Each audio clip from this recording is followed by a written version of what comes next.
masih memberikan keterangan tambahan berkaitan dengan kronologi kasus penculikan, perampasan, dan aksi menggondol lari atas anak-anak dan istri sah orang lain yang dilakukan oleh oknum anggota Polres Pati atas nama Bribka Bambang Permadi yang beralamatkan di Tambak Romo, Kabupaten Pati. Atas kejadian ini kami meminta kepolisian mengusut tuntas aktor-aktornya, provokatornya, dan yang turut serta di dalam mensetting kasus ini.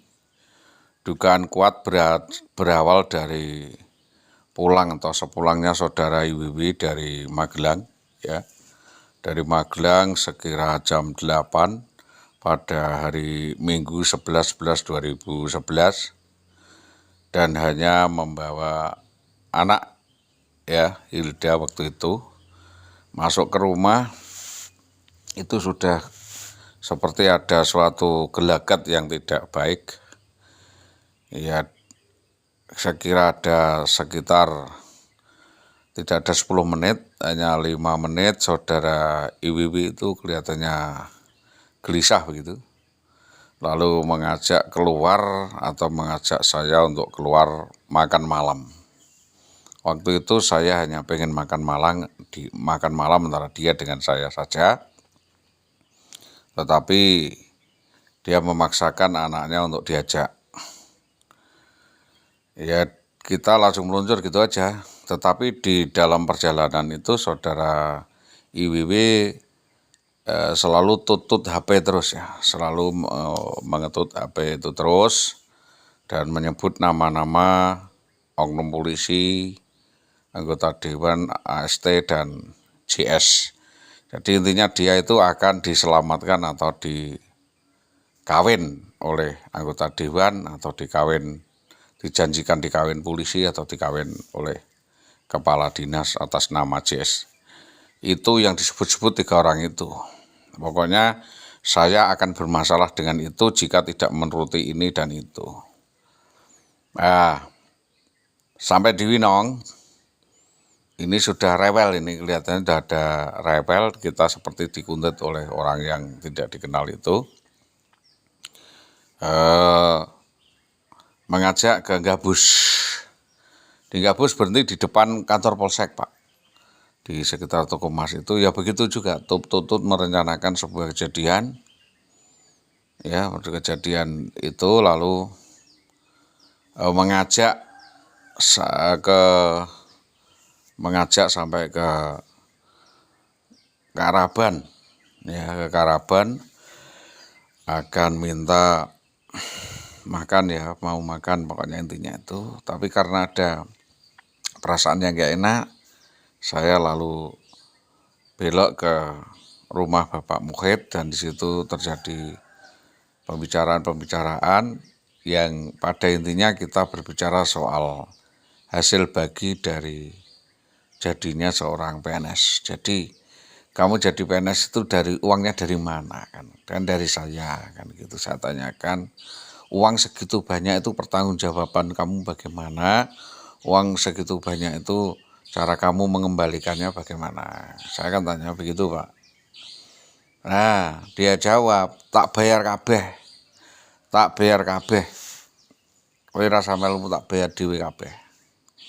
Nah, hal itu justru menimbulkan percekcokan.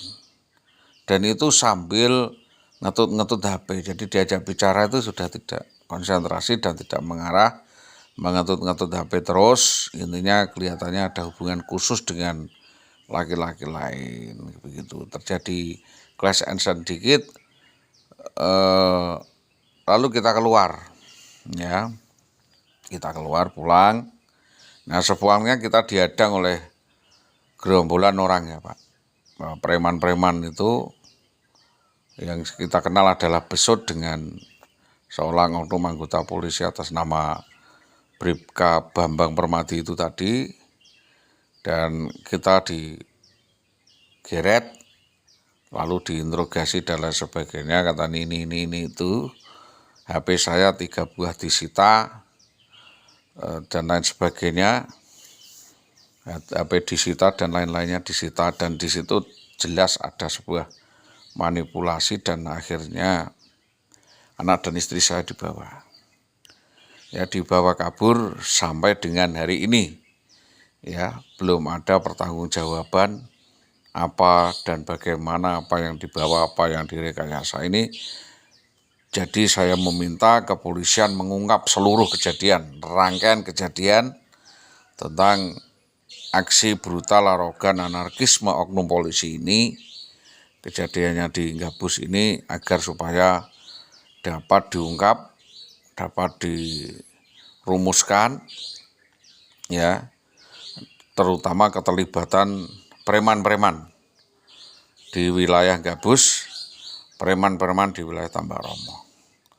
Kejadian itu sudah, ya Pak, lalu saya melapor Pak ke Polres Pati di SPKT. Tidak ya gawe. Lalu saya juga lapor di Polsek Tambak Romo. Ya, waktu itu kita juga ketemu Ali Topik dan satu namanya Yoyo Martoyo dan sebagainya. Kita malah tidak ditanggapi secara baik-baik. Kita diusir Pak, diusir, suruh pulang begitu aja lah, dan nihil. Nah, akhirnya setelah kejadian itu sampai dengan hari ini belum ada kejelasan terkait kali ini. Tahu-tahu pada tahun 2017 saya diceraikan. Jadi selama 2011 sampai 2017 itu falsetto, semuanya kabur.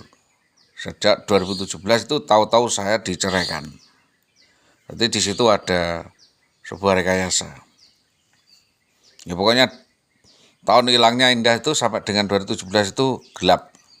Gelap gulita, kita tidak tahu kejadiannya apa, seperti bagaimana. Itu saya minta diselidiki. Mulai dari persekusi sampai 2017 diselidiki, dan 17 sampai dengan sekarang ini jelas ada sebuah rekayasa di dalam Dinas Pendidikan Kabupaten Pati.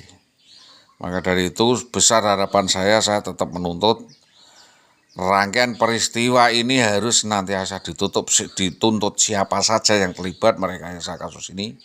Ya, entah itu anggota polisi, entah itu kepala desa, entah itu siapapun jabatannya, kasus ini harus diungkap, dan siapapun yang terlibat dalam kasus ini harus dituntut secara hukum. Itu yang dapat kami sampaikan. Besar harapan saya atas kejadian ini, saya sampaikan terima kasih kepada kepolisian, dan agar supaya kasus ini segera diungkap, siapapun saja yang terlibat dalam kasus ini untuk segera dituntut secara hukum. Ini tanggung jawab daripada Polsek Gabus, karena kejadian persekusi, eksekusi, penculikan, dan perampokannya ada di wilayah Gabus, maka ini kewenangan khusus Polsek Gabus. Demikian ini yang dapat kami sampaikan atas kerjasama yang baik dari kepolisian. Kami sampaikan terima kasih. Jadi memang ini ada settingan anggota-anggota polisi di 3 polsek, yaitu Polsek Winong, Gabus, dan Tambak Romo. Demikian atas kerjasamanya dari semua pihak, sampaikan terima kasih. Selamat pagi, Assalamualaikum warahmatullahi wabarakatuh.